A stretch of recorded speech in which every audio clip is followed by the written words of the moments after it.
नाग पंचमी के शुभ अवसर पर छठा चैप्टर। सबसे पहले आप सभी विद्यार्थीगण और गार्जियन को भी मेरे तरफ से नाग पंचमी को हार्दिक हार्दिक शुभकामनाएं, बधाई है। ठीक है, जैसे आज देखेंगे त्रिभुज के बारे में। ये नाम ही त्रिभुज है और त्रिभुज देखिए, त्रिभुज एक प्रकार से जो तीन भुजाओं से घिरी हुई क्षेत्र को क्या कहते हैं, त्रिभुज कहते हैं। जो आप लोग के यहाँ पर आकृति दिख रहा होगा, तीन भुजाओं से घिरी हुई क्षेत्र को त्रिभुज कहते हैं, जैसे ए बी सी। इसमें हम एक एक पॉइंट की बात करेंगे, जैसे कि भुजा क्या है। तो भुजा आप लोग जानते होंगे कि ये ए बी है, फिर उसके बाद ए सी है, आपका बी सी है।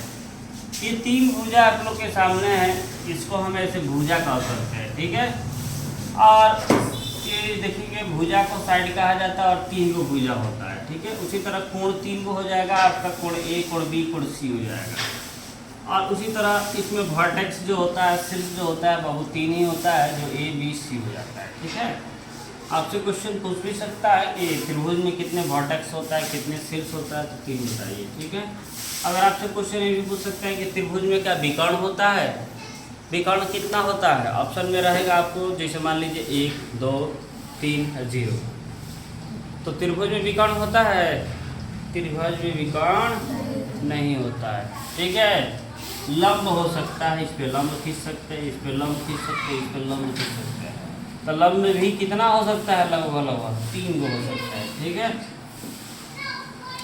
चलिए, तो आपको यहाँ पर शीर्ष, कोण, भुजा के बारे में तो समझ गया। आप त्रिभुज की प्रकार में चलते हैं। तो त्रिभुज की प्रकार को अगर देखा जाए तो इसका आधार मतलब कि अलग अलग भागों में भी बांटा गया है। जैसे त्रिभुज के क्षेत्र में जाइएगा तो 3 गो होगा, विषमबाहु त्रिभुज, समद्विबाहु त्रिभुज और समबाहु त्रिभुज। और कोण के क्षेत्र में जाइएगा तो 3 का होता है, समकोण त्रिभुज, न्यूनकोण त्रिभुज, अधिकोण त्रिभुज।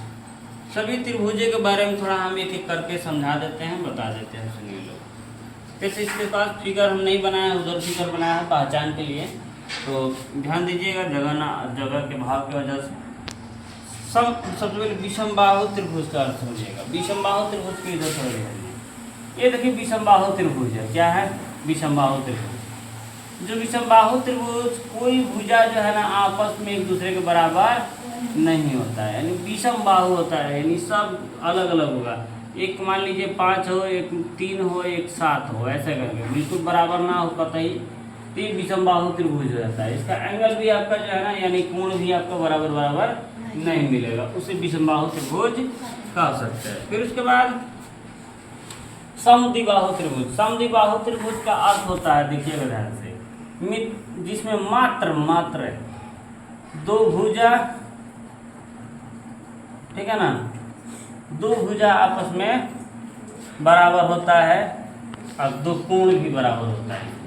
ये कोणवा भी 2 को बराबर हो सकता है। ठीक है, अब इसके बात करते हैं समबाहु त्रिभुज। समबाहु त्रिभुज का अर्थ होता है, देखिएगा ध्यान से, जिसका प्रत्येक भुजा आपस में क्या होता है, बराबर होता है। प्रत्येक भुजा, जैसे ए बी के बराबर बी सी, बी सी के बराबर ए सी, कोण ए के बराबर कोण बी, कोण बी के बराबर कोण सी, यानी सभी भुजा और कोण क्या होगा आपका, बराबर होता है। ठीक है, सभी भुजा और कोण क्या होता है, बराबर होता है। उसी में हम लोग क्या कहते हैं, समबाहु त्रिभुज। ये त्रिभुज की प्रकार हो गया। आज बात करते हैं, देखिएगा ध्यान से, फिर उसके बाद कोण के बारे में।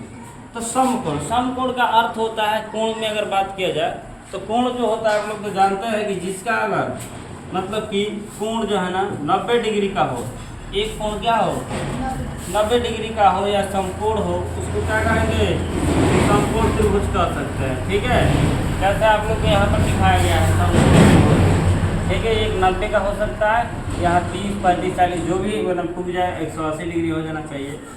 चलिए, फिर उसके बाद बात करते हैं न्यूनकोण।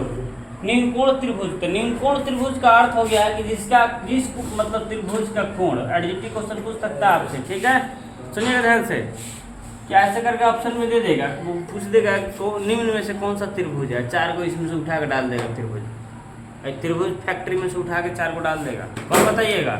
अगर ऐसे करके हो तो न्यूनकोण होगा, न्यून कोण त्रिभुज होगा, क्या होगा, जिसमें प्रत्येक कोण 90 डिग्री से कम हो। इसमें बोलता है कि अधिक कोण त्रिभुज में कि कोई एक त्रिभुज माने कोई त्रिभुज के एक भुजा एक कोण 90 डिग्री से अधिक हो, 90 डिग्री से अधिक होगा तो उसे अधिका कोण कह देंगे, माने अधिक कोण।